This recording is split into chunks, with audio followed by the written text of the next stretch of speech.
All right, let's dive in.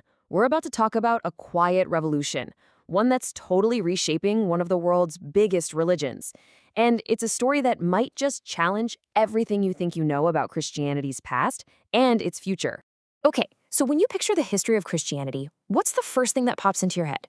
For most of us, there's a very specific map, a story we've kind of absorbed over the years without even realizing it. And that story usually looks like a straight line, right? It feels like an arrow, shooting steadily westward. It starts in Jerusalem, moves to Rome, spreads through Europe, and then crosses the ocean to North America. For centuries, that's been the main narrative. But here's the thing. What if that's just a tiny piece of the real story? The historian Andrew Walls puts this so well. He basically says that when we only focus on that Western story, we aren't really studying church history, we're just studying our church history. We're telling, as he calls it, a clan history, and we're missing out on the huge global story of the faith. So let's ask that question. Let's zoom out. What happens when we realize that straight line is actually just one little thread in a massive, complicated, and truly global tapestry? Well, consider this number for a second. In the year 1800, 87% of all Christians on the planet lived in Europe and North America. It was, for all intents and purposes, a Western religion. But in the next 200 years, that picture was going to get flipped completely on its head. So let's fast forward 200 years to the year 2000. Look at this. The old Western heartland now accounts for just 40% of the world's Christians. The clear majority, a whopping 60%, now lives in the global south and east. We're talking Africa, Asia, and Latin America. What this means is the demographic and cultural center of Christianity is no longer in the West. It has moved. This isn't some future prediction. This is a present-day reality. It's one of the most significant religious shifts in the last 500 years. And as scholar Wilbert Schenck says here, our old maps, our old ways of thinking, we just don't work anymore. They're, in his words, completely inadequate to make sense of this new, diverse reality. So we need a new framework. And to build one, we've got to look at the histories we've overlooked for so long. To really get this shift, we have to rewind a bit and look east. While Christianity was making its famous move west into the Roman Empire, an equally amazing story was happening in the other direction. A story that, rarely gets a mention in the standard textbooks.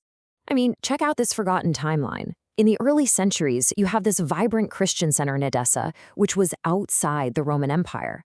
Then, in the 4th century, while Christianity was gaining favor in Rome, believers in the Persian Empire were enduring this brutal 40-year persecution. And by 635 AD, a missionary named Alo Pen had traveled the Silk Road and arrived at the emperor's court in China.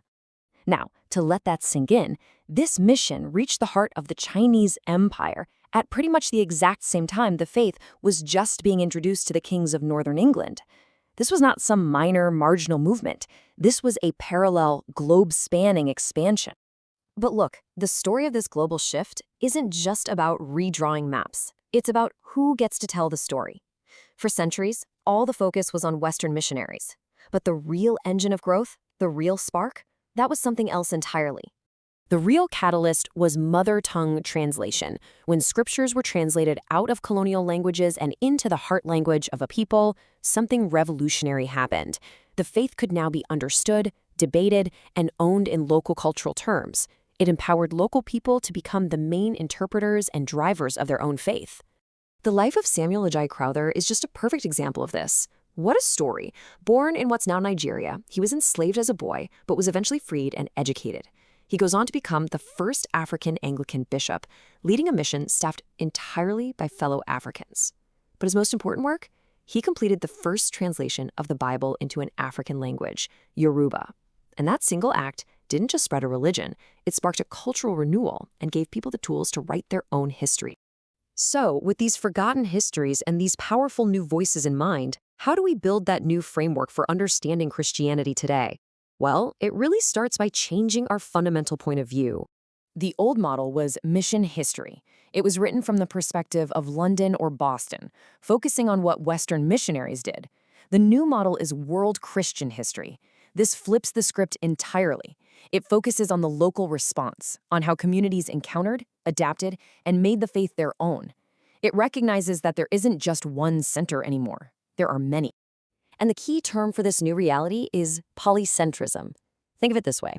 Instead of one main headquarters, Christianity now has many. The theological debates happening in Seoul, Lagos, or São Paulo are now every bit as important to the future of the faith as those happening in Rome or Geneva.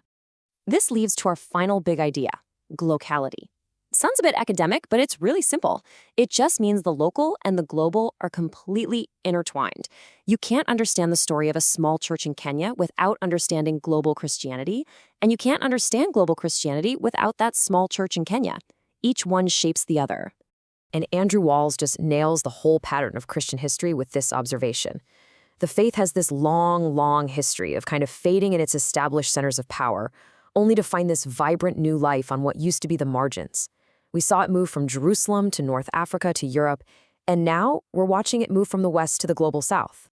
And this leaves us with a huge, fascinating question for our time.